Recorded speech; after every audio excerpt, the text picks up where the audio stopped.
என் பேர் வந்து ரஜிலா. நான் வந்து டெப்டி பிடிஓவாக இருக்கிறேன். கிருஷ்ணகிரி மாவட்டத்தில் இப்போ துணை வட்டார வளர்ச்சி அலுவலர் சத்துணவாக பணியாற்றி வருகிறேன். குரூப் 4 இங்கே ஜாயின் பண்ணி இப்போ இங்கே ஒர்க் பண்ணிட்டு இருக்கேன். இந்த காலை உணவு திட்டத்தினால கோடிக்கணக்கில் உள்ள மக்கள் நிறைய பயன் அடைஞ்சிட்டு இருக்காங்க. காரணம் என்னென்னா, காலையில் பிள்ளை சாப்பிடாம வருதுனால மயங்கி விழுந்தாங்க, அப்படி நாங்கள் கேள்விப்பட்டிருக்கோம். காலை உணவு அருமையாக சமைக்கிறாங்க.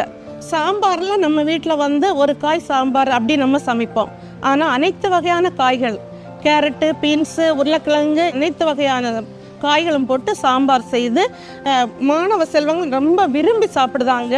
இவ்வளோ சந்தோஷமாக மாணவ செல்வங்கள் சொல்வதையும் நாங்கள் கேட்டிருக்கிறோம். இது தொடர்ந்து வரும்போது அனைத்து மக்களும் நல்ல மகிழ்ச்சியோடும் ரொம்ப சந்தோஷத்தோடும் இருப்பார் என்பதை தெரிவித்து கொண்டு, இந்த காலை உணவு திட்டத்தை கொண்டு வந்த முதலமைச்சர் ஐயா அவர்களுக்கு மனமார்ந்த நன்றியினையும் வாழ்த்தினையும் தெரிவித்துக் கொள்கிறேன். தமிழ்நாட்டில் இருக்கக்கூடிய எல்லாரையும் எப்பாடு பட்டாவது பள்ளிகளுக்கு அழைச்சி அவர்களை படிக்க வைக்கணுங்கிற காரணத்திற்காகத்தான். அதுதான் படிப்படியாக வளர்ந்து இன்னைக்கு நம்ம திராவிட மாடல் அரசு கொண்டு வந்திருக்கக்கூடிய காலை உணவு திட்டம் உருவாகி இருக்கு.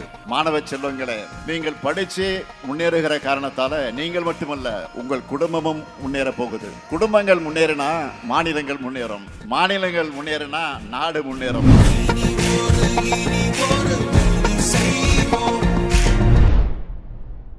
வெளியீடு உங்கள் செய்தி மக்கள் தொடர்பு துறை.